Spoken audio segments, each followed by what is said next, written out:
in the end of the day. Well, the lifestyle, yeah. Those guys are like London. Wouldn't be for the Rebbe's. Oh, good. Wouldn't for the guy? Also, We wouldn't have nobody. nothing. That's it. Okay. Today's daf is daf. Hey, we're holding on daf Dalet on the base, about 8 or 9 lines from the bottom, the 2 dots.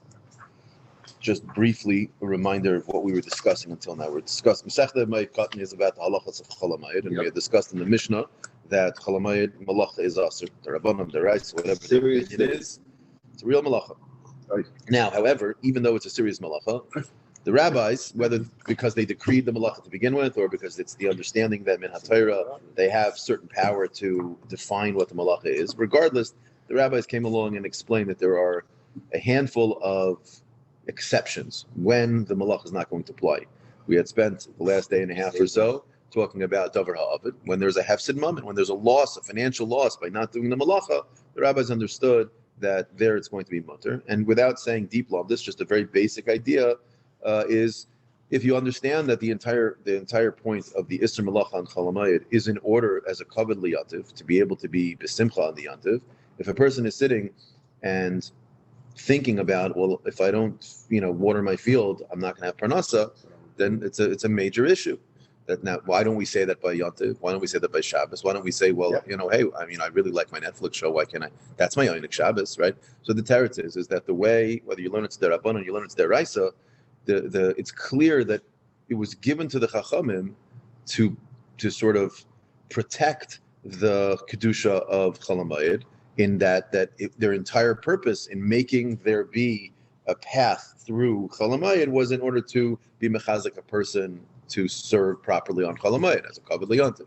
Shabbos and Yantiv, that's from HaKadosh Baruch Hu. Hashem says you can do this, you can't do that. You can eat this, you can't eat that. There's no way around it when Hashem says this is pig and this is treif and this is kosher and that's whatever. But if the rabbis either decreed it initially, then it's much simpler. But even if it's min haTorah, the understanding is that it was Moser. It was given over to the Chachamim to sort of define when the malacha applies. So they clearly understood that if it's going to be something that's going to distract so much from your ability to serve a HaKadosh Baruch Hu on Chol HaMoed, meaning learning or eating or bringing your karbanos, whatever it is, they understood that over there it's going to be mutter. And when it's mutter, it doesn't mean it's like, mutter, you need a suffix. It means mutter. It's completely mutter. A person could do it.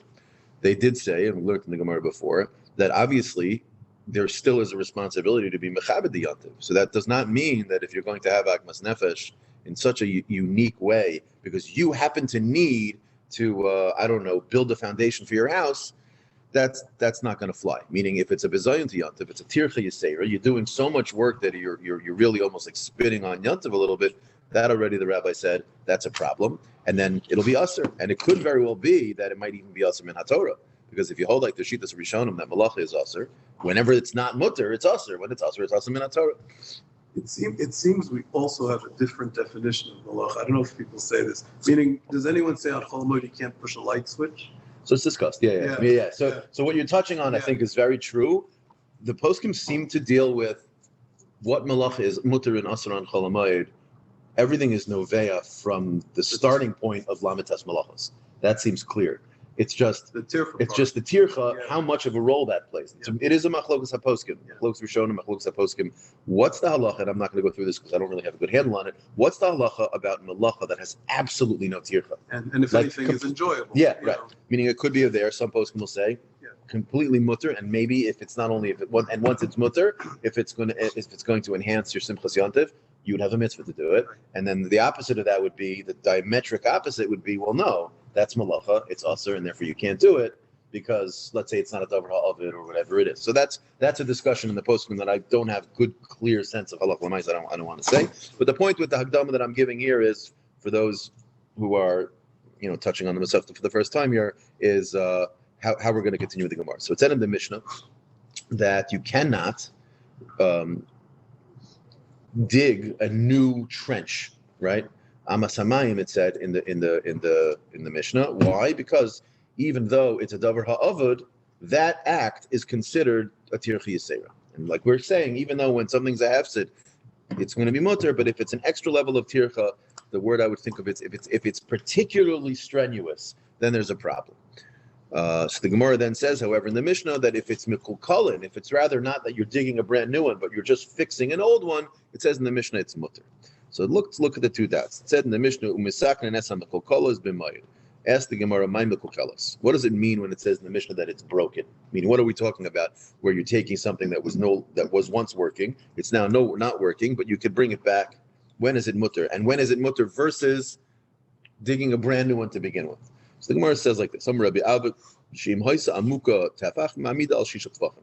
why is this thing called an amma? This aqueduct, why is it called an amma? Because it's the length of an amma. An amma is 6 tvachim long, 18 inches, 24 inches, whatever your opinion is. But it's an amma deep, an amma wide. It's a square sort of aqueduct. Yeah.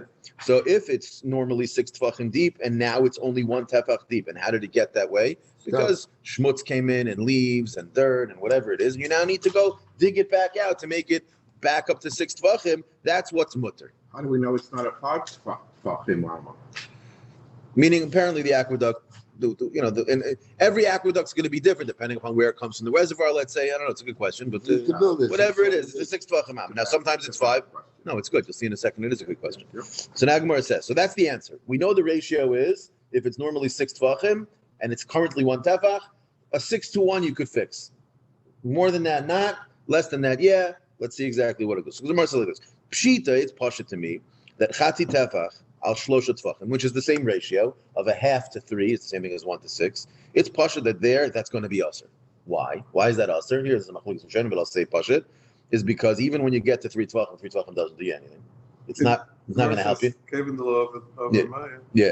Kiva delay Ramaya loy klumi. Meaning, but the question is, what's that going on? Does it mean to say that once it's already down to a half a tefach, that's like you're rebuilding a brand new one? That's one way halach l'shanim. The other halach l'shanim is even after you build it for 3, what are you left with? You got nothing. Regardless, though, the point is it's the tirchi yisera that's going to be usher because you're not going to be left with a functioning amma, or it's going to be considered a tirchi yisera because it's like you're building it new. But regardless, it's going to be usher. The Gemara says pshita. And tvachayim, let's say you have an aqueduct that is normally 12 tvachim that is only now currently 2. So you still have that ratio, the golden ratio of 1 to 6, but now you're talking about digging down 10 tvachim to get it back to the depth that it's required for it to function properly. So tvachayim al shnei masar is also going to be a problem. The katarach tirchi yisera loy, that's also going to be a problem. Those two scenarios, the Gemara understands is a double pashut asur. However, the following scenario is the question the Gemara has as a suffix. V'chaim al shiva ma. What if you have an aqueduct that functions normally at 7 tefachim deep, and now you have it at 2 tefachim deep? So you have a 2 tefach deep aqueduct that's not really working so good. You need to go down another 5. The Gemara asks like this: Hacha chamisha kamamik v'hacha chamisha kamamik. Do we say that normally we go from 1 tefach down to 6, which means you're digging 5 tefachim? So digging 5 tefachim is an appropriate level of tircha. Therefore, it's going to be mutter. So too over here, going from 2 to 7. What's the difference between 2 to 7 and 1 to 6? They're both digging 5 tefachim deep. A 5 tefach deep ditch, that's okay. So you can take it down to 7. Or do we say, since you're going down deeper than 6 tefachim, you're not going down 7 tefachim because you're starting from 2 instead of starting from 1. Do we say, bending over, having to go down deeper a little bit? That's already rises to the level of too much tircha. The Gemara says, we have to wait for Eliyahu Navi to come to answer this exact question for us. The point is, I think that you pull from this Gemara more than anything is that you see that it's not just simply, meaning there are clear definitions in each act. What is considered too much? What is considered not enough? Ask a local Orthodox rabbi in every specific scenario exactly what that would be. That's what comes out from the Gemara, and which is a good introduction to the next of the Gemara. What we've been basically discussing until now is tirchi yisera as it pertains to when it's a malacha that would be normally mutter because of davra of it. It's a hefsid. We're saying if it's just an extra special level tirchi yisera, that's going to be also. The Gemara then continues and brings 3 separate maises. Abaye, and really basically all saying the same thing. Abaye shara lifnei bar hamdach. He was matter to the people living in this Arabic town, because that's what it sounds like to me. Hamdach sounds like an Arabic town. I have no clue. The shchufei nahara, Persian maybe, yeah. The shchufei nahara to unstuff the leaves that were in the river, meaning was preventing the water from going properly. Rabbi Yirmiyah shara lehu lebnei Chusa, same idea. A city, he told them lemichra nahara tamima, also to remove the dirt or to remove the schmutz that was there. Rav Ashi shara lehu lebnei masamachasya lakduchei narburnitz, the narburnitz, he was also able to unclog it, remove all of the sediment and dirt, whatever it was. Now the point is, in all of these 3 scenarios, this sounds like it was certainly a davar of it if you're going to lose the river, right? And not only that, it's a tirchi yisera to do this. It doesn't say anything over here about he limited how much he could do. They said you just go ahead and unclog it. And Amr Kivan the Shasu Mini Rabbi says that because since this Nahar was something that everyone drank from, is Kirabim Dami, this has like a status of the Rabbim, and now this introduces the next idea in the Mishnah, which is Utnan Oisim Kol Tzarech Rabbim. It said in the Mishnah that you could do Malacha if it's a Tzarech Rabbim, meaning even if it's not a Davar Ha'avid. Meaning a Davar Ha'avid means that a person who owns an aqueduct is going to have or a field, whatever it is. If I don't, water it, I'm going to lose it. So we're going to be matir that, but only when there's no tirchi yisera. But when there's going to be a situation where it's a tzarech rabbim, this is the second heter we mentioned earlier in the other day.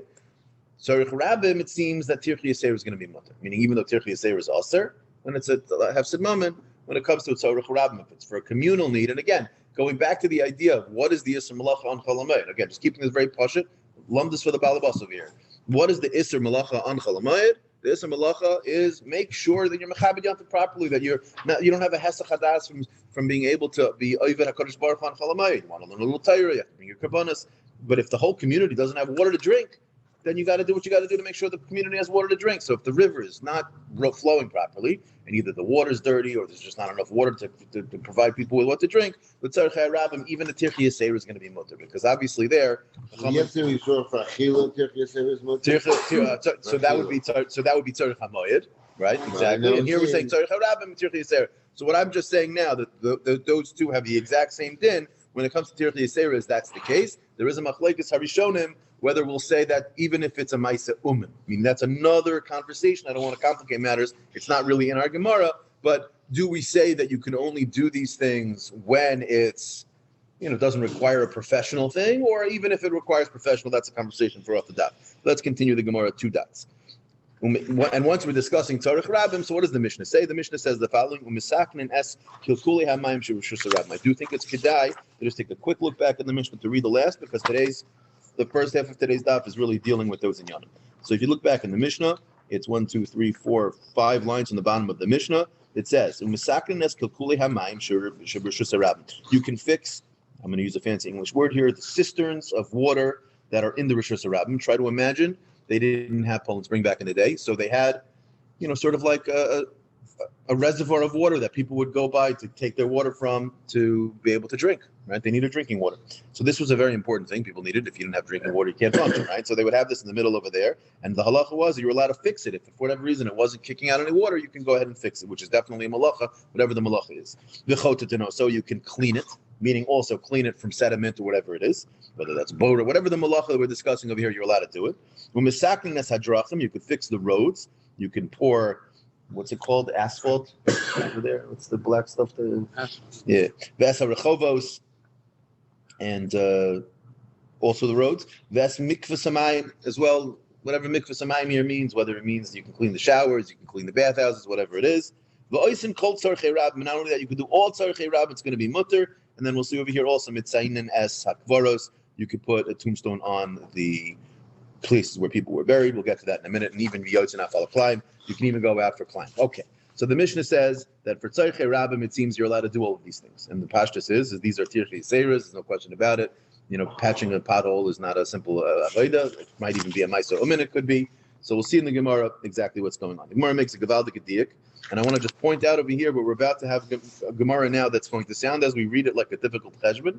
So I just want to say it out loud so that as we're going through it, we have a little GPS to make sure we know what's going on. The Gemara is about to bring a diuk. The diuk is going to be that our Mishnah seems to only being permitting us to clean these cisterns, but not to dig a new cistern. That's the diuk the Gemara is going to have. And that diuk is going to stay through this entire daf, start through the entire Gemara now. And the Gemara wants to use that, and then it's going to bring 3 brises. And the brise is going to go as follows.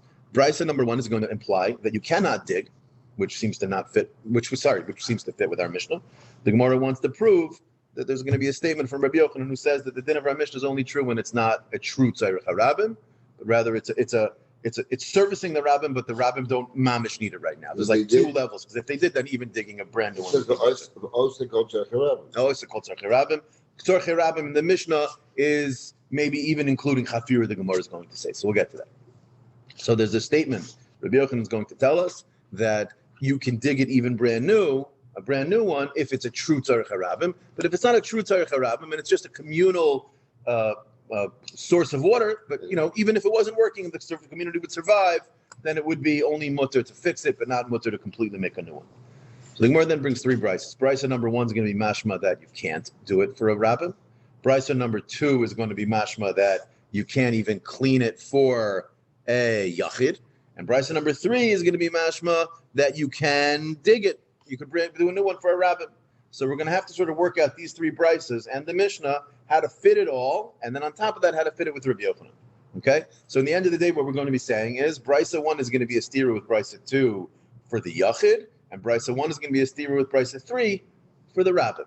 So we're going to have to, in the end of the day, do some surgery on the first brisa, to make it fit with everything. That's what's going to basically happen in the Gemara. And in the end of the Gemara, we're going to say that the din of Rabbi Yochanan, which we're about to say right now, like we just said before, that digging a brand new one is going to be mutter. When it's a true tzorech, that's going to fit. And we're going to end, in the end of the day, that's going to be what we come out from the Gemara. So let's see it inside. Okay. Chatita in, chafira lo, the diak of the Mishnah is mashma that you can fix these cisterns and you can clean them. But the mashmo says you cannot dig a brand new one. That's true. However, only if lo shanu elo she'ein rabbin tzrichen lahem. If there's no tzorech harabim, meaning it is a usage of the rabbin, but it's not a tzorech harabim. And again, I'm defining that as the community would survive if all of a sudden it was defunct. It would find water somewhere else. It's just that it uses it. But if there was no other water and it's a true tzorech harabim, then the halacha would be aval rabbim tzrichen lahem afilu chafira mutter. Then, if of course, digging a brand new one is going to be mutter. That is the statement of Rabbi Yochanan. The Gemara is now going to ask a question on that. Are you really truly telling me that you're allowed to dig a brand new one just because the rabbim need it? Brisa number one says not like that. You can clean out the cisterns of a private individual, and certainly you can clean out the ones of the rabbim. However, you cannot dig a brand new one. And certainly not the yachid. So what's this first brisa saying? That a yachid and a rabbim have the same halacha. You can clean it, you cannot dig a brand new one. So the Gemara wants to ask from here, my love, must this not be talking about kisher rabbim tzrichen lahem? Must be talking about the rabbim that need it, and it's saying that you still can't dig it, which is a kasha Rabbi Yochanan. So the Gemara says, no, what do you mean? No raya. Lo, b'shein rabbim tzrichen lahem. It's talking about where the rabbim don't need it. And that'll explain why the rabbim can't dig. And Rabbi Yochanan will say our Mishnah, which says the rabbim can't dig, is also talking about where the rabbim don't need it. But now we ask the Gemara, one second. Look at the other half, the other part of that brisa. The other half of the brisa said that a yachid also can't dig, but can clean, which would mean that we'd be talking only when it's rabbim don't need it. With the kavasagabe yachid, she'ein yachid tzarech lahem, right? We got to be consistent. The brisa is talking about the same halacha for a yachid and for a rabbin. So if it's talking about the same halacha for a private individual as it is for the community at large, and it's saying that the reason why the community at large can't dig is because there's no tzorech harabim, it must mean when you're telling me that the yachid can clean, he can clean even when there's no tzorech. If that's true, chatita mishari, is it truly okay for a private individual to clean his cistern when he doesn't need it? The Hatanya, I have a separate price number two. Boros shichenu ma'aros shel yachid konsin mayim l'sochen. You can put water in it. Aval lo chotatin hosam. You cannot clean them, right? Velo shafen esikem. You can't fix their cracks. However, v'shel rabbim chotatin hosan v'shafen esikem. A rabbim, you can clean it and you can clean the cracks.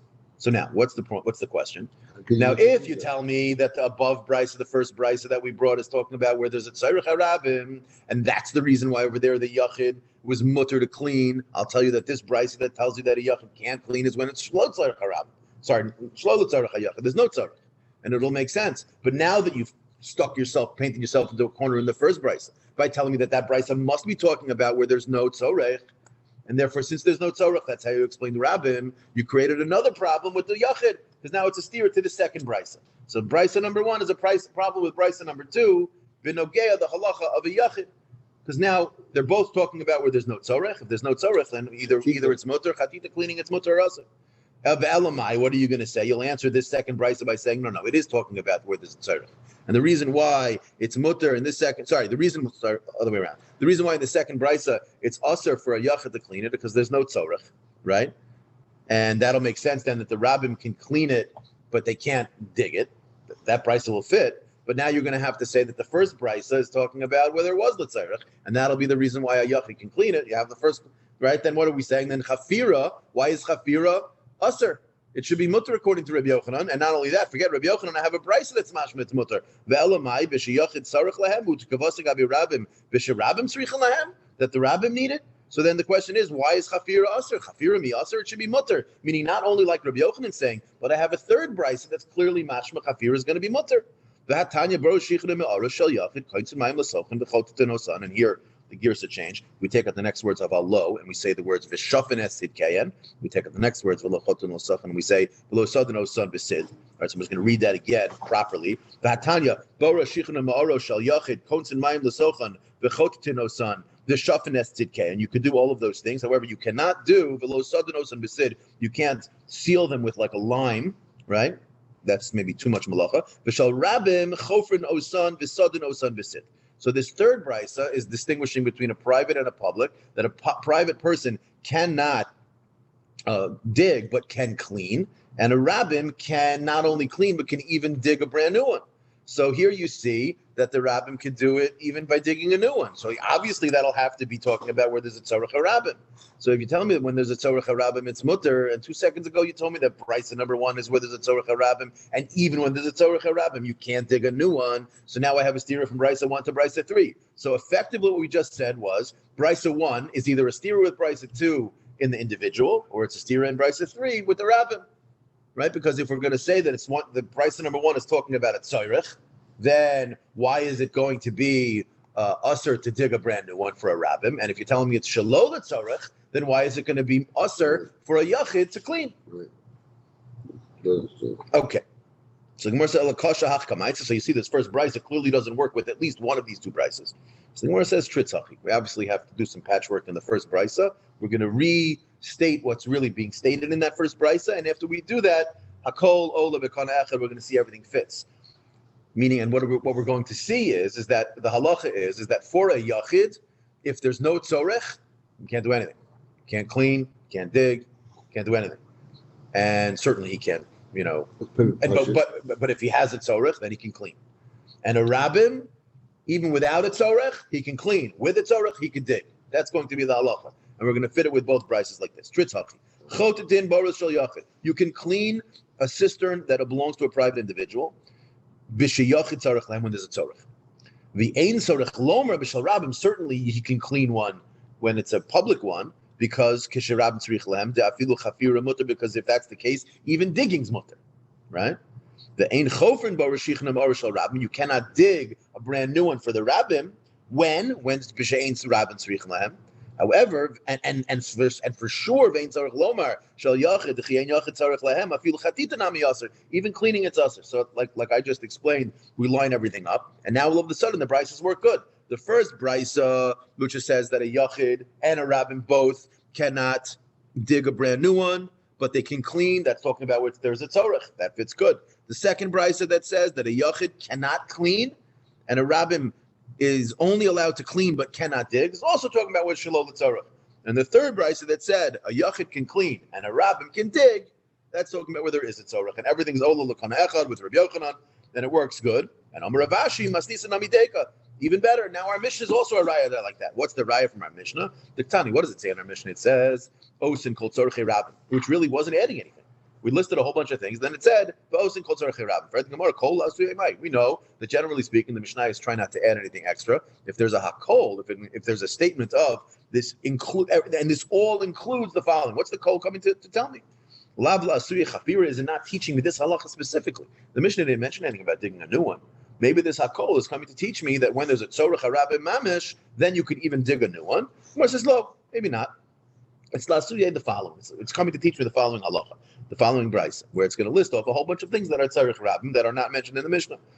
Hadetanya yoitzin lekavitzes hadrachim. You can go out to dethorn the path, ulatakinas harachovos, to fix the streets, ve'es ha'astartos, either the flea markets or the alleyways, whatever it is. V'lamudes hamikvos, to go measure all the mikvahs to make sure there's at least mem saw, so that when the people go in, they're going to be kahor. The whole mikvah shein by arboim saw. If a mikvah doesn't have 40 saw, margilin l'socha arboim saw, make sure it does have 40 saw. And uminayin sheim lo yatzu. And how do we know that if a person didn't go out v'asu kol elu and do all these things to fix these tzurachim of the rabbim, shechol damim sheniflu sham, that any blood that is spilt is going to be malo aleim akos of kilo hem shafim? How do I know that that's true? Talmud loimer v'ahya alecha damim. Okay, but the point of the brayso you see over here is there's a whole bunch of things over here that a person is going to have a chiyuv to go do. Not a chiyuv, but he has a heter to go do what cholamayim, and it's going to be mutter. And maybe the hakoil in the Mishnah is coming to teach these things, but not chafir. The Gemara says, 1 second. All of these things you just mentioned are really effectively already in our Mishnah. What does our Mishnah say? You go out, fix the streets. There's the roads. There's some mikvos. It mentions all these things already. So therefore, hakol asuyamai is available for what we needed. So Gemara's maskan in the end of the day is gufa. Rabbi Yochanan's statement of the Mishnah only being true that chatita is mutter and chafir is aser is only true when it's not a tzarech. But when there's a tzarech harabim, it's going to be mutter. Then all three prices fit. Even a yachid is chafira. Even a yachid, no, Pashtus not. Pashtus a yachid only chatita but tzarech. Chatita in, chafira loy for a yachid also. Is it a little difficult that we're allowing the rabbin to do something that ain't a rabbin tzrichim lohem, and you should actually wait till after Chol HaMoed? Chatita? Why? No, something. You mean something that is anytime. not a tzarech harabim, but it's just a communal service? Why should you not wait till after Chol HaMoed? Meaning in general, right. Yeah. Meaning what's the difference? If ain't la rabbin tzorach. Right. Meaning if it's tzorach, I understand. So right. So I would assume that by a yachid, the understanding typically is when you don't have a tzorach, the reason why it's going to be usher is because you can really just go, let's say, to your neighbor and get some water, or you can do whatever. I would assume the distinction between a yachid and a rabbim is that when it's a rabbim, even if it's not a rabbim tzrichim, that there may be some problem with them having to go. There may be some tircha or something like that. Yeah. Some sort That's all right. Yeah. Whereas for a yachid, you're knocking your next door neighbors and you say a little. It's a total lack of tzorach. Like, let's just start a new project. That's a even a rabbin major would not. issue would be I mean, I'm not passing the shadows, but yeah. And by the way, I think that's pretty clear in the Mishnah. The Mishnah is pretty clear. Exactly. Yeah, Right. 100%. Okay. Let's continue the Gemara. So we're talking about two levels of tzorach. Correct.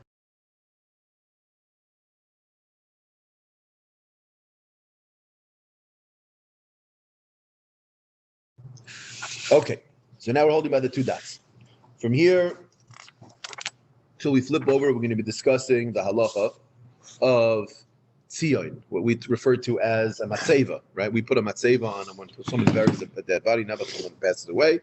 Then the time comes, he has to get buried, and then after he's buried, we have to put a matzeva. Now we put a matzeva on covered mace, other things. We have a cemetery. We make a chash of a makam where these people are buried, and therefore the kedusha of the guf and the tumah of the guf and all these other things, we put it in a special place. We know kohanim don't go there. We make sure that there's no one's taking truma inside the beis hakvara. So there's no real issue that we have. The person wants to go visit the Lubavitcher Rebbe, if you believe that he's in the oil, then you go over there. They have a path special so that you can walk where there's no problem. The tin thing, or they have a path that runs where there's no trees on there, so that you could, theoretically speaking, walk all the way and stand on the outside, and they make it open on top. I don't know. They come up with a way that you come out.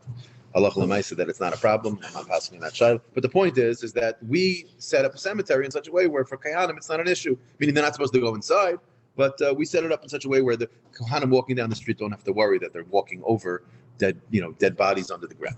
Meaning, and why is there an issue with a dead body under the ground? Because we know that besides the tumah that exists when you touch something like a sheretz or a tumas mace, there are other types of tumah. There's a tumas oel. What's tumas oel? Tumas oel, very basic.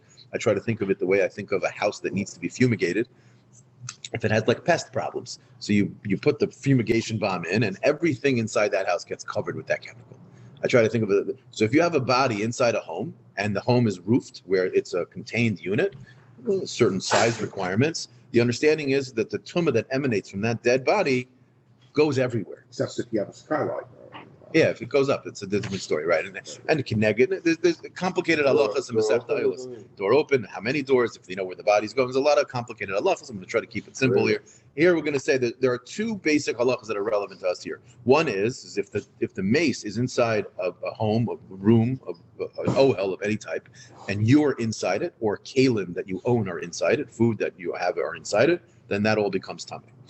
The second halacha is not only if you're in a room, but even if you're not in a room, but you make yourself an ohel, which is really the issue that we're discussing here. Is you step over an area where there is a dead body, the tumah that emanates from that body, if you step over it, you've now become an ohel, even if it's just for a brief moment. And in that moment, the tumah hits you and you're tamei. So therefore, and anything you're holding becomes tamei. So what if I'm a kayan and I'm traveling from my city to the Beis Hamikdash, and I want to go bring a carbon, or I have my truma that I got to go eat, whatever it is, right? So whatever it is that has a din kedusha, I have to be very careful to not walk through a cemetery. Well, nowadays it's no big deal; you just avoid the cemeteries. Back in those days, they didn't really have a set place for a cemetery. Someone would die on the road. They couldn't just carry him to the cemetery. They bury him on the side of the road. There was a big michshol. We'll see in the Gemara. In fact, live in the evil, in the michshol could be one of the mekayers as to why one has a chiyuv to put a tzion, to put a matzeva on a burial ground, to make sure that the kohanim know, or the people who are bringing their kabbanis will know that it shouldn't become tamei. It comes up in Masechta Pesachim a lot. Is talking about what if a person's on his way to bring his carbon pesach. He's got the cow. He's going. We have to make sure that nothing becomes tamei. So he has to avoid all these places. What if he comes across a field that maybe there's a suffix that there was a dead body in there? Someone threshed over the area, they plowed through. Maybe the bones are all over the place. Okay, that's the first half. Second halacha that's important to know, as we'll see in a little bit more in detail on Moed Beis, is that it's not just a body that makes you tamei. It's also bones, meaning as long as it's a chashuv amount of bones, or it's a chashuv bone like the spine or like the skull, the halacha is that also is matama, the ohel, like a regular dead body. Therefore, it's very important to make sure we put a tzion, put a matzeva on top of a burial spot to prevent people from accidentally. It's literally a scenario of avoiding people having to burn all of their truma or burn all of their kosher. Okay, with that, Zakti Gemara, 2 dots. Mitzayin es hakfaros. It said in the Mishnah that on Chalamayid you're allowed. And now you understand why this is a tzarech harabim. Until now, this sounded like, well, why do I need to do this? Why can't I just wait till after Yontif? The answer is no. People are going to be walking around probably with their kabbanis or their truma. You got to make sure that they're not becoming tamei. Therefore, mitzayin es hakfaros even on Chalamayid, even though lamaisi maybe you're doing haitzah, maybe you're doing other halachas that are a problem, or maybe it's a big tircha to take a stone and put it down.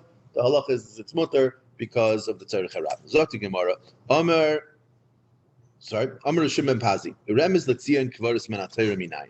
So here, even though the Gemara says min atayra, it's machlokes v'shayim whether the chiyuv here to put the tzion on top of the burial spot is a chiyuv min atayra or not. Taisa seems to say it's a din tayra. Regardless, the Gemara is going to bring 8 or 9 different makairis here in the Gemara from psukim and nach, psukim and tayra, exactly what the makar is. Talmud Laimar, so he said for the following, and we're going to try to go through it a little quick. Pasuk says in Yechezkel, Urei, if I butcher the Nekudis here, you'll help me out. It was very late because we had to see him last night. I didn't have a chance to put in all the Nekudis. Urei etzem adam ubana etzlei tziyai. You got it, right? Pasuk says that if you see the bone of a man, ubana etzlei tziyai. Tziyun. You should make for him a tziyun. Make a sign. Let people know that he's buried there. Meaning to say to avoid the tumah. Amalu Ravina Ravashi. I don't understand.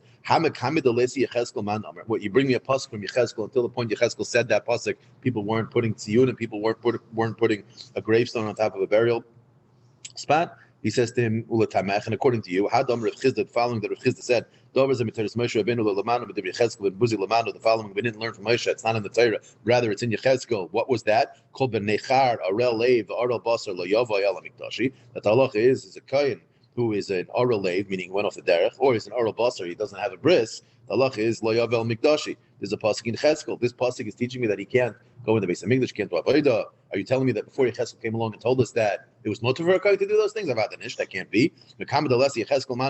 Ella Gemara Gemirila, and this is what I was mentioning to you yesterday about how it's not the lashon of the Gemara that it's halach l'moshe v'sinai, but it's Gemara Gemirila. It seems that there was a Messiah that obviously it was usher even from the times of Har Sinai, so it must be and v'asi Yechezkel v'asmecha akra. He just pegged it on a pasuk in the Torah or pegged it on a pasuk in Yechezkel. So Hachanami Gemara Gemirila v'asi Yechezkel v'asmecha akra. So that'll be the answer here also in the Olam. That'll be the makar. So even though we asked with min hatari minayin, clearly what we mean over here is what? The Rabbanan, the Raisa, okay. The Ayin, the Rambam, well, it's halach, it's Gemara Gemirila, is that a Deraisa? Is it Divrei Seifrim? Is it... Gemara Gemirila is not Deraisa? No, it's a conversation. I mean, Pashtas it is, yeah, generally speaking it is. It's sort of a conversation we had yesterday. But how do we treat Allah Moshe Misinai? A suffix, not a suffix, although I was shown by Rabbi Balsam that it's not so pashut that the Rambam holds that I would say even stronger. It's Pashtus is the Rambam would agree that you'd be have to be machmir misafik. Pashtus, not muchach that he holds not like that. Although there are some gedolei achronim that seem to read the Rambam that way, but he's right. There isn't anywhere explicit where it says that you'd be Machmir misafik. Sorry, would you be mekel misafik by Allah Moshe Sinai? But either way, continues the Gemara. So that's the first drasha. Rabbi Avahu Amar Mehalch from a different pasuk. V'tamei yikra. Right, the mitzvah mitzayra, and it loses a double lashon of tuma. Tuma kairaloi. The tuma of the dead body is kairaloi. Calls out to it vaymeres loy freish and says run away. Meaning he dashes the pasuk to me and put a tzia in there in order to basically run away from the tuma that's coming out of the ground. V'chenim Reb Uziel bar Breder Reb Uziel barabba. Tuma koiraloi vaymeres loy freish. V'hayla hachiudas. You tell me that pasuk of tame yikra. He's teaching me the din of tzia. He's teaching me the din of a matzeva. Ahumi boyele look at the Tanya. I need it for the following brisa. The pasuk says tame yikra tzarich le'idiyah tzar l'rabim. A person has a chiyuv. If he's, let's say, a mitzayra, we understand from here that a person has a responsibility to let everyone know if he's going through a tough time. You can't live on an island, right? We learn that from the pasuk that it says v'tamei yikra. A tamei has to let everyone know of his tumah. He has to let everyone know the problem he's having because we need people to daven for you. This is why which I should just remind myself. Today's learning should be there's chus for fegaleya bas gela and as to yitta bas gittel sarah. We have to daven for people. Everyone has to be my dia if a person's having a tzara.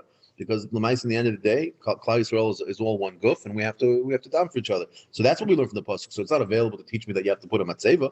He says, "Im kain lichtov v'tamei yikra." You don't need to have the double lashon. It would have been enough to just say v'tamei yikra. That would have been fine. My v'tamei shema min atarti fine. Abai amar mehach a different place. Lifnei iver lo yisitein michshel. Normally, lifnei iver lo yisitein michshel means it's also for you to put a stumbling block in front of someone else. Here, what we're saying is you have a chiyuv to put a tzion on top of a place where a body was buried. That's not really a lifnei iver lo yisitein michshel. So the way he doesn't say this, but I heard the way it's explained is that no. What it means is it's not going on your chiyuv to put a matzeva. It's on your chiyuv to bury. If you're going to bury someone, you have to bury someone in an eifin where you leave it tzion. That's what it means. Meaning, obviously, after the fact, yes, you should put it on because really to bury without putting a marker is a problem. Rapapa Amar va'Amar soilu fanu derech or darech. I'm not sure. Panu derech. Yeah. So you see solo panu derech. You shall go off the path. Fine. It's talking about a different context, but we make a drush over there that it's referring to that you should leave the path because of the potential for tumas meis. Rav Chinana Amar from the pasuk, Harimu michshol miderech hami, take away the michshol from the path of my nation. Very obvious. Rabbi Yeshua brother of Idi Amar, which is right after Solus. Yeah, it's the next pasuk, right? V'hidatu lohem es haderech asher yelchuba. Also v'hidatu lohem that the mace has to be meidia to you. It's like it's letting you know, run away, don't walk over here because it's tummy here. Mazutra Amar from a different pasuk, v'hizartem es bnei Yisrael mitumasam, separate Klal Yisrael or remove Klal Yisrael from their tumah. Also. Again, all of these are sort of ways of getting at this idea that you're supposed to keep Klal Yisrael from passing over the body of the tumah that's going to come out to Masel.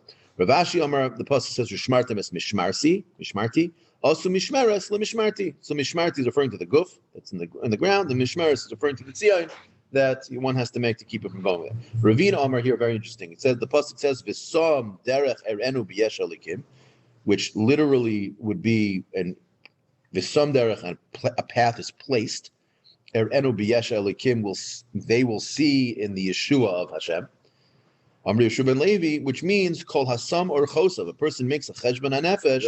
Zoche v'roeh b'Yeshuaso shel HaKadosh Baruch Hu will eventually see the Yeshua of Hashem. Shenamar, like it says in the pasuk, v'som derech al tikri v'som elo v'sham derech, meaning take the sin, turn it into a shin.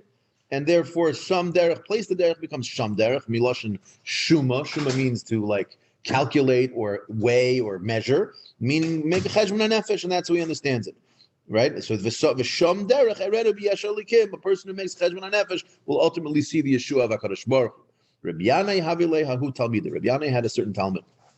And the Chol Yoyim Havim, actually, he was a big Talmud Chacham, his Talmud, and he would always bomb him with great kashas, and it would be very difficult sometimes for Rabbi Yanai, but okay, Nunu and Shiur, it's good to ask kashas. However, B'Shabsa de Rigla, Lo Havim actually, but he had a little bit of a Chacham Ein Barosh, who cannot ask his Rebbe all the big bomb kashas when the entire community is sitting in shul and he's saying his drasha. He knew that wasn't the time to say it. Kari Alei, Rabbi Yanai spoke about his Talmud and said about him that V'Sham Derech Erenu B'Yesh Alikim, meaning he made the same drasha of V'Sham versus V'Sam. V'Sam Derech would imply that he should place his path. V'Sham Derech means he made a cheshbon. He calculated. This isn't the right time to ask a question. I'll tell you the quick story from the Samech. The Samech was once sitting in Vinskin. It was Medrash learning Torah. There's another Talmud Chacham, a great Talmud Chacham was sitting nearby, learning also. And on the other side, there was a balabas like us, was sitting around learning Daf Yomi, whatever they were learning. And this balabas was teaching a little shiur to the other balabatim, and he said something. And this other Talmud Chacham, when he heard what this was said, he said, he asked a kasha. He said, no. He asked like a strong question. And the Sameach hearing this, he saw this balabas got a little embarrassed that he was trying to give over the shiur, and this Talmud Chacham had basically sort of embarrassed him by asking this great question. The Sameach, in defending the balabas, opened his mouth and he said, you who don't know the difference between your right and your left, you ask a question. That's what he said in Yiddish, I'm sure, but so I'm sure you know where this is going already. So he says, so the balabas felt protected, that our Sameach was protecting his honor, and at the same time the Talmud Chacham afterwards came over to him. He says, I don't understand, why were you telling me that my kasha is not a good kasha? It is a good kasha. He said, oh no, it's a great kasha. It's a bomb kasha. He says, but you're forgetting the Gemara in Moed Kattan Daf Hey. Gemara in Daf Hey. He says, what does it say in the Gemara in the Daf Hey? It says that Rabbi Yana had a Talmud who asked about a lot of bomb kashas, and he knew how to ask good kashas. But what made him a chacham is he knew how to dash in the pasuk from visam to visham. He knew visam derech meant visham derech, that sometimes you have to have a calculation. He took the dot on the left and the dot on the right. He says, but you didn't forget the Gemara. A person has to know. You don't know the difference between your right and your left. You should have read with the dot on the sin and not with the shin and not with the dot on the sin. It's a famous story. I think it's I don't know, meaning just the chachma in the moment to say that on the one hand he was saving the kavod of the balabas, but also doing it in such a way where he wasn't. Afterwards he was able to, meaning had this Talmud Chacham truly been a Talmud Chacham, he would have chapped the left and the right. I think he would have in the moment laughed and he would have chuckled and said, "Oh, you know what? You're right. Maybe I shouldn't have said something."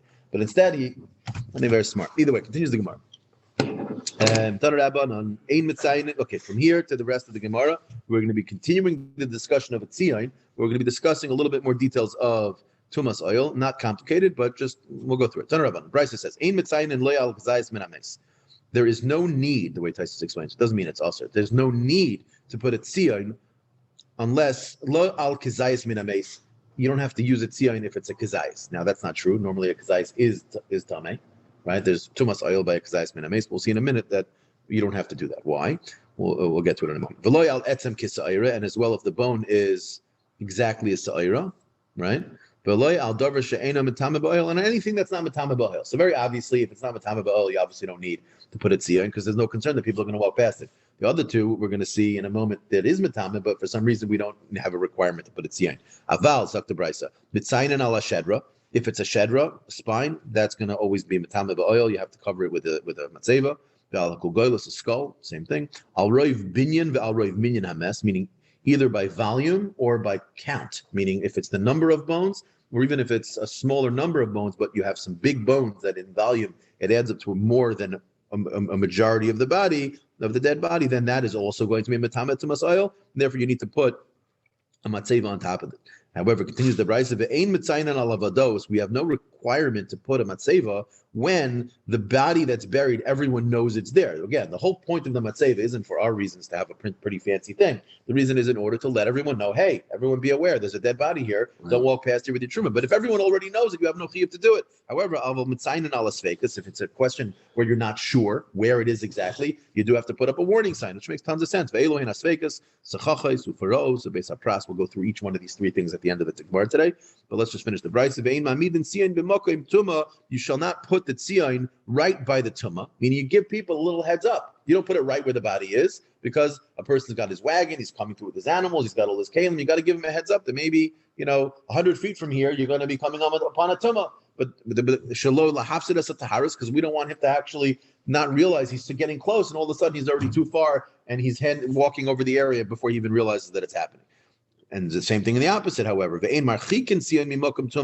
don't go too far away from the tumah to put the tzion, where now shalom lahafsidas Eretz Yisrael, because what's going to end up happening is you're going to take out and turn too much of Eretz Yisrael into this area of Suffolk tumah, and now people aren't going to live there, people aren't going to plant there, and that's a bizayon to Eretz Yisrael. So you have to find the shvil hazav, exactly how close to the body to put the matzeva. Now this is not again nowadays. Nowadays in our tzion, we put them right over the body because there's no requirement to be meidia where the body is. Everyone sort of knows this is a cemetery. Everywhere you're walking, you should assume there's a body under you. So therefore, try not to walk over it. Okay, that's the brisa. Ask the Gemara. You said 2 seconds ago in the beginning of the Bryce that you don't have a chiyuv to put a tziyah when it's kazayis min ames. Fed Gemara kazayis min ames and a metame ba'oil. Is that true? B'hatnan, there's a Mishnah. Elu shemetamin ba'oil. The following things are metame ba'oil. Kazayis min ames. It's about as mefurish and explicit as you can get. Daf Yomi Shiur, Magidei Shiur, love these types of Gemaras. Nice and easy. Before Mishnah. I'm Rav Papa, no. Ain't a chanami. A father, it's metame ba'oil. What's the problem? When we say in the Mishnah, but the price above, that when you have it's a kazayis that you don't have to put a tzion on top. In fact, what it's saying is you shouldn't put a tzion on top. Why? Because the sof mixer chas. What's going to happen? It's going to slowly degrade. The moment it degrades a mashahu, it's now no longer metame ba'oil. Yeah, so in this very beginning moment, right now when you bury it, yes, in this moment, and for maybe the next couple of days or a little bit, it will be metame. And what's the problem? The problem is in that very moment, someone might become tummy, but it'll be a short period of time. What's going to happen? You're going to put a tzion on top, letting people know that there's a body buried here. But really, all it is an area that isn't metame, and now people are going to accidentally walk by. They're going to have all of their tumah, all the truma and all their kachim become tame. They're going to throw it in the garbage. It's going to end up leading to the bigger problem than having the mace there to begin with that tzion's trying to protect. So therefore, mutav yisafu all of truma kachim lefisha, value yisafu all of la'olam. That's the explanation over there. The Elohein asvei, because it said in the brisa that you need to put a tzion on top of an area where you're unsure if there is a body there or not. And it said 3 examples. Sechachos, ufaros. What are these things? Sechachos means Elon hamesach al haaretz. It's referring to, like I was mentioning before, where the branches of the trees maybe are hanging over, and we know that there was a body buried under one of those branches. We don't know which one it is. And in that scenario, you have an oil. You're walking by it. We don't remember which branch was it that we buried it under. Therefore, you put a tzion there to say that entire area is a suffix. Piraos is referring to similarly Avanim Piruos Ayotzis Min Ageder. It's talking about stones that either like a rock formation that comes out, whatever it was. There was some simon that you had put down, but now there's a bunch of them. You can't tell which stone it's under, and so therefore you have to be choshesh for everything. So put it and let people know, hey, by the way, there's a body here. Be very careful when you're walking. The third example in the brisa was a beis hapras. Beis hapras is a technical concept. What's a beis hapras? The brisa Mishnah says a person plows up a grave. So that means there's a body, there's bones. Remember we said before that there's a gogolus, there's a shedra, there's parts of that bones. If it's big enough, or if it's enough rove of those bones, if the bone itself is big enough, then maybe it's going to be metame ba'oil. And now what happened? You plowed through this thing, and the bones are now been scattered throughout this area. This is referred to as a beis hapras. Harei hu ose beis hapras, meaning beis hapras, similar to the lashon of kedei achilas pras. Pras just means a portion. Right, so just like a kedei achilas pras is a portion, so to over here it's a beis hapras. A portion of the bones have been scattered, and you now have to be concerned that perhaps an area that these bones have gotten to, maybe there's going to be a tumas when you walk past it. Or personal shema, we also had. Personal shema, correct. The kamahu ose, how much of the field becomes this land of suffix? Milei ma'ana, it's the trench, right? So try to imagine that these cows would have this kli that would be dragged behind it, that would create a big divot, a big trench in the ground, and it would be the size of the tool that would be used. And how long would it go? I mean, how much of a distance? Meya amma, 100 amas, which is roughly, 2/3 of a football field, give or take. Okay, and that would be the amount. Now, so we just said beis hapras would be a suffix, and therefore you need to put a tzion. For the Gemara, beis hapras mi metame ba'oil. Would that truly be metame ba'oil? We know in Pesachim it says, the following 2 statements are true. Rabbi Yehuda Shmuel said, "Menafech adam beis hapras v'holech." That let's say a person's taking his carbon pesach, and he has no way to get to where he needs to get to without having to go through this area of beis hapras, where there's a concern that perhaps there's one of these bones that has been scattered. And it says over here that what does he do? He goes down on the ground, and he moves slowly, and he blows on the ground to make sure that any small sediments have moved. Why is he doing that? In order to avoid touching.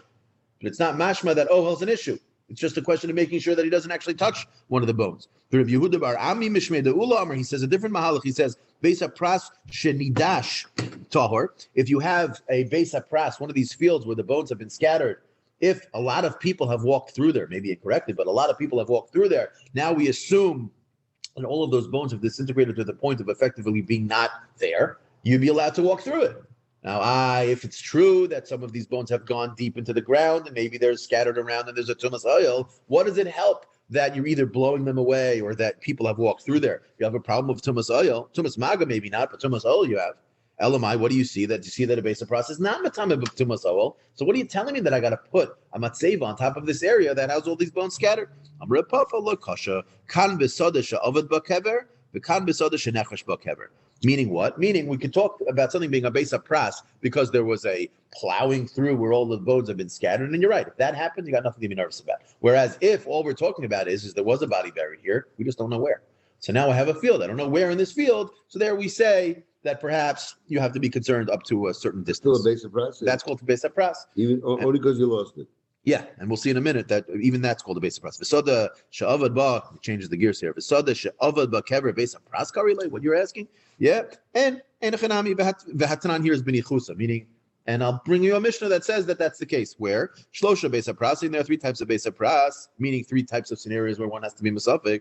Soda she'nevad ba kever, like we just said. V'soda she'nefresh ba kever, like we just said. And again, the halacha for each one of these is going to be slightly different, right? V'soda buchin. And a stay buchin. What's a stay buchin? As the Gemara, my stay buchin, meaning it's a field where people cry. Here, the Rishonim discuss it. I'll tell you what Rashi says. Rav Yeshua bar Ava Mishmei Deula Amar Sada Shemaftirin Ba Mesim. It's the place when from one city to the other, someone dies. Let's say he lives in one city and he's hanging out in another city. So they would take them from this city, and there was a point, a meeting spot between the two cities where they would leave the mace. And now the second group of people would come take the mace and bring it into wherever they would bury it. So oftentimes it's possible that in that process, one of the Avarim, one of the limbs may have gotten disconnected. Again, they didn't have it as efficient as we have it nowadays. It's possible that maybe something fell, and therefore that area could have a bone or a limb or something like that one has to be concerned for tumas oil, and therefore it had a din suffix. That's how Rashi learned. Other learned that no, it doesn't have a din suffix. Really, what it means is there was never a concern that there was actually a limb there, but it was a communal decree to treat this area as if there was a limb there, in order so that it should be sort of like think of it like a funeral home. It was just like the place where it had a din that if you walked in there, you had a din tumas oil midirabanan, just as almost like a covet for the fact that it was a place specifically only for the covenant mace. Regardless, why is it called a stay buchin? Like I just explained before, if let's say there was a limb that was left there, and the bailim, so to speak, the dead body, no one's there to know. The people from the first city are going to think that the people from the second city took care of it. People from the second city are going to think the first people took care of it. And so therefore, there's going to be a problem of a suffix. So the point basically is you have these different three types of fields that all of them are going to have on their own level referred to as a base of pras. The halachas would be different for each one of them, but the point is each one can be called a base of pras, and as it pertains to the brayso we brought above, that base of pras is going to require a tzion, a matzeva, when it's a scenario where there was a body that was lost. But if it was just a body that was nechrash, that would not be a requirement. So now you tell me that the halacha is the opposite. It's going to be true also that you don't require a matzeva when it's plowed through. I have a brayso. Motze sada mitzuyenes. You find a field that has a tzion. The enya do a mativa, and you don't know what happened there. Yesh ba ilanos. If it has trees, they didn't keep records. Oh, of course not. Yeah, it would have been a better. Why can't you assume that you're a basic verse? What's that? Why can't you assume it's a regular basic verse? Why would you assume? You see a tzion. You don't know where in this area that the body is. You don't know where the body is. The field, and I see a tzion. I don't know. Not a grave, but like a sign that says that there's a mace here.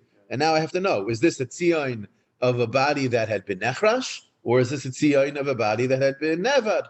I mean, I just don't know. Is it complete body, and therefore there's a tumas I'll have to be nervous about, or maybe it was plowed through, and I don't have to be nervous about. You don't do a tzion on a plowed. That's the Gemara's question. The Gemara is saying, "You telling me I don't need a tzion on a plowed land?" The Gemara is going to prove. From this case, you'll see that we do. What does it say? You see, if you come to a field that you see a tzion, and you're unsure of and you do a mativa, you don't know whether this what's going on over here. So it's very simple. Yesh ba ilanos. If it has trees, well, you can't plant trees without plowing, right? So biyadu shnefresh bakever. We have to then assume that since they plowed the land, that you're good to go. So if you see trees in this area, you're good. There's no problem because we'll assume that the body had been plowed through and it's bottled to the ground. Don't you have to blow? Okay, could be you'd have to blow, but the point is there'd be no tumas oil, right? That's the question here, right? Ein ba ilanos. However, if there's no trees, you now have no right to assume that they plowed, because if there's no trees, you don't know for sure they plowed. You'll have to assume that a body was lost, in which case then there's a problem with tumas oil. Rabbi Yehuda argues a little bit. He says, but the point is that you see clearly over here that you can come to a place and have a suffix about whether the body was lost or the body was plowed through. What do you mean? If it was a body that was plowed through, you wouldn't require a tzion. shouldn't it just be a raya from the fact that you have a tzion in and of itself? That's proof. So you see over here, you need a tzion even if Gemara says, no, I'm going to put Kitanya Ahi, that price is talking about Besada Shava Bakever. No, it's talking about where there was a body. We don't know where the body was, and now you have no clue. The tzinua, they put a tzion. And now afterwards, when you're trying to figure out, was there a plowing after that fact? Meaning, so the tzion is only there because originally they didn't know where the body was. And so therefore, we say, Yesh ba ilanos biadush nechesh bakever. Ein ba ilanos biadush ava bakever. I asked the Gemara 1 second, maybe it should still be a problem, even when there's no trees. Maybe the trees are going to be on the inside, the kever mibrai. So maybe you're going to say that if I see trees, I can go through the whole field. Maybe you should only be able to go on the outside of the field. Sorry, on the inside of the field, but on the outside of the field. Maybe the body is sort of on the border of the field, and the trees are all in the middle, right? No, but the trees are on the outside. The trees are on the boundary, and therefore I have to assume that it's mutter to walk there. Ask the Gemara. So hachanami ba'oimden al agvulin. So sorry, I read that wrong. In another context, Ula had said that answer. So hachanami ba'oimden al agvulin. So too over here, we'll say the same thing, that the trees are on the outskirt, and since they're on the outskirt, therefore on the outskirt, you can assume that there was harisha there, and therefore over there it's going to be mutter. Ask the Gemara. V'dilma tuma migavoy v'yilanos mibrai. The opposite. Maybe what right do you have to walk in the interior then? Because maybe you only have a heter to walk on the exterior. Gemara says b'misubach, and it's talking about where they're scattered. So the scattered trees are real, meaning basically what? Really, the whole field's got trees, right? Where the trees are tzil, and over here it should be usher. The first question was maybe the inside should be mutter because that's where the trees are, but on the outside it would be usher because maybe the body's over there. Yeah. Because that was not They plowed. were saying no, they Then did we it said on no, the they did it on the outside. Okay, so now the question is then why am I allowed to walk in the interior? Who says you're allowed to walk in the Well, interior? it's mashma over here that if you see that there's trees, you can walk through the whole field. Doesn't seem There's to no oil. right. Meaning, yeah, exactly. You'd be allowed to walk, and it's not even about you'd be allowed to walk. That by walking there, there's no problem. You don't have to be nervous. You can assume there's no tumas oil. So then the Gemara says, okay, fine. It's talking about where the trees are on the outside. So then how come there's no issue in the middle? Why don't I have to be concerned for my truma in the middle, or my kachma in the middle? The Gemara says because over there is also no problem because it's talking the case is where the trees are scattered. By having scattered trees, that tells me I shouldn't be limited to the border on the outside. Iboy say a different answer. Ha omron. Ein marchik and tzion mimokam tuma, right? Did we not say in the Mishnah or the Brisa that the tzion shouldn't be too far away, right? Because we don't want to make shalol lahafsed Eretz Yisrael, and that's what's going on over here. So obviously, if you see the tzion and the trees are on the boundary, we know that where the tzion is shouldn't be too far away. So therefore, you should assume that even that area in the middle is also going to be whatever, or not that it was bad, but you can assume that it was not crushed the whole thing, and therefore, If it was cherish, there's going to be no tumas oil and be mutter. If the trees and Halacha l'maisa. If you find a bone, you have a chiyuv to bury it. This is a huge discussion in the post. You don't know it's a Jewish bone. So if it's a safek, so if let's assume you're in a city of Rove Jews, right? So you'd have so you could assume it's a Jewish bone, or better. What if you have a person who has some type of machlo? Didn't we say sorry already? It's a problem. Amputee, what? Didn't we just say sorry? If it's bigger than sorry, it's a problem. So this is the shaila. So the post it's not clear in the Shulchan Aruch b'chlal one way or the other. The din kvura on the body is for sure. The question is, what about a limb? What if a person has an amputation? Does he have a chiyuv to take the limb that he has left over and to? I mean, you could keep going. What about your fingernails? What about your fingernails, hair? teeth? Teeth's an issue. Yeah. What do you do with the story of Rabbi Yochanan? The Gemara talks about where he would go around, carried the tooth, at least of his last son. There's a whole discussion. Embryo, they do bury, right? What's that? I remember a person has a stillborn. Still, yeah, it's a different sugya, but yeah. They do. So the poskim discuss basically 3 or 4 different shitas. There's a Shvas Yaakov. The Shvas Yaakov says that he wants to say there's b'chal no chiyuv. He says, I mean, it's a good idea to bury because of tumah, but there's no chiyuv. And he brings from different gemaras, Mark Subas like this. The story from Rabbi Yochanan, there's different mefarshim that maybe explain it away. It's talking about a tooth. There's an aruch that says that what Rabbi Yochanan is referring to over there is he would carry around the bone of the last meal his son ate. Really had nothing to do with it. They come up with different explanations. But Shvus Yaakov says no chiyuv. Then there's, I think, a Navi Yehuda who says there is a chiyuv, but not mitzad kvura. Mitzad like the lifnei iver, like mitzad our Gemara, that to avoid tumah. And then Ramosha says no. Ramosha says there's a chiyuv to bury. You have a chiyuv to bury. Really? And even says maybe even teeth, maybe even And they tell a story. I want to say it's the Navi Yehuda. They say it that the Navi Yehuda came to his son in a dream or something like that, and he said, "Go in my office. I have a tooth sitting over there. I need you to bury it like this." Very interesting. Interesting suggestion about whether. I mean, it comes up. Halach lamaisa. Another shiloh Moshe discusses. What would be the nafkamina between, let's say, the Moed Yehuda says you have to do it mitzad the tumah, versus Moshe says you have to do it mitzad the kfura. Bisman hazeh, we don't worry about tumah. Won't worry about tumah. He says even better. Yeah. He says the Moed Yehuda would only say you'd have to bury a bone. What about the flesh? What if you have the flesh of a body? That's not matama. The way a bone is matama. Flesh is not matama, right? Even a large amount of flesh is not. I don't want to say no, but I'm pretty sure not. Okay. So Moshe says that no. Depends if it was from a live person or So Abram and Achai is a different story. Abram and Achai has a separate halacha of tumah that you have to bury. No, when it's Chashon a terrorist attack, you see the people from this Askim, they're collecting all the dam. If the dam came out from somebody who was alive, and Yes, I don't know. If it comes out somebody alive, we bury it. Yeah. I think we're knowing to bury it anyways. Yeah.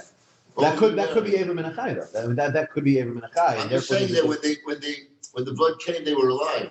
That's what I'm saying. Abram and Achai. So you have to bury Abram and Achai for a separate reason. That's a separate halacha. You're not talking about Abram, bones, fragments, blood. But lamaisa, when we have a bandage with blood on it, we don't bury it. We don't bury. None of us bury it. Right. So Moshe says that when you talk about flesh, he says you have a chiyuv to bury it, and he says therefore, let's say a person Nebuch has a cancer and he has a surgery where they remove the cancer, that they should bury it. Should be buried. It should be buried. Yeah. Where did Rav Moshe get this? Earlier. I didn't see it inside. Yeah. I saw it quoted from Rabbi Rosner quoted it. Either way, okay.